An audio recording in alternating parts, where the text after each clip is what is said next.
For those of us coming from the United Kingdom, mistletoes seem quite simple. There's just one species. But I'm here with Dave Watson, a mistletoe expert, to learn about the wonderful world of mistletoe. So Dave, so what is a mistletoe? Okay, Bill. So mistletoes are a group of plants and they're united by the way they grow. They're parasitic plants, but there's many parasitic plants. Mistletoes are a parasitic, they're parasitic, they're woody, and they attach to their host above ground.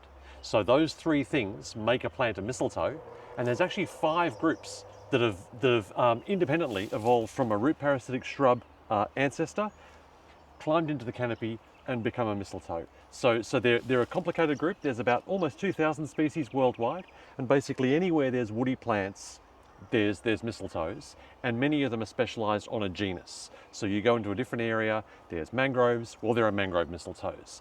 There's eucalypts, there's eucalypt mistletoes. And you can see here quite often they very closely resemble the hosts that they infect. So there's a quintessential gum leaf with that distinctive shape, and there's a mistletoe growing on it that is uncannily similar in overall shape and growth habit. And so what caused the dispersal? They start off being dispersed by mammals, is that right? That's right. So it's an ancient group. There's these different lineages evolved in different parts of the world. So this is a Loranthaceae. It's a Gondwana-derived group. And they predate birds. So we think of mistletoes now as bird-dispersed plants. But as best we can understand, there was an ancient group of marsupials that were fruit-eating, roaming around the forest understory. And we see those today in the Andes. The Monito del Monte, the sole living representative of the Microbiotheria, is still around, is still the main mistletoe disperser in the Andes.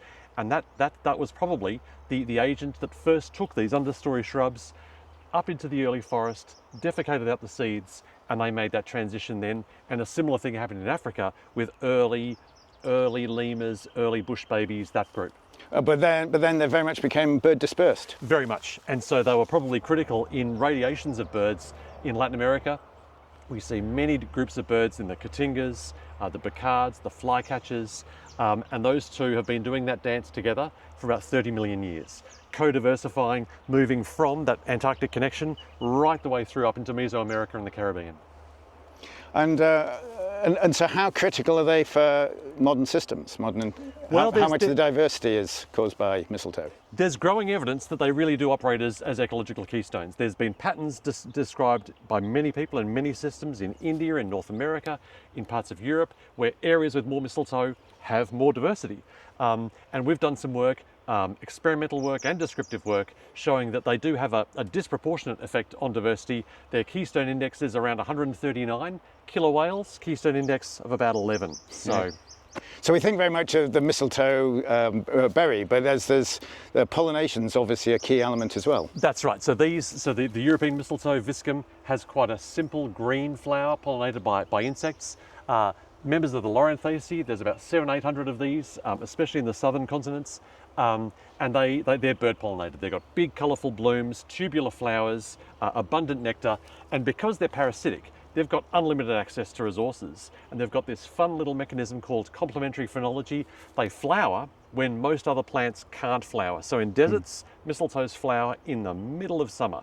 And we've found in work in Chile, they're really important in promoting residency in pollinator communities. And that's because they're not fussed about conserving the plant's waters. They're happy to squander the host's waters. They didn't work hard for it. They're happy to give it away. Okay, and presumably that out of sequence pollination and seeds and fruit source makes a huge difference. It does, and so we're showing time and again that there, some work we did in this part of the world, in southeastern Australia, showed the greatest predictor of nectarivore abundance and diversity was how many mistletoes are there in the area. So for pollination, they're very important. So it's kind of fascinating, and as someone from Britain, it's completely unexpected to learn about this massive diversity and these massive impacts. Indeed, and there's emerging work coming from sub-Saharan Africa, from northern South America, all showing very comparable patterns. Even though they're separate lineages, they've converged in many of these ecological traits. Fascinating. Thank you.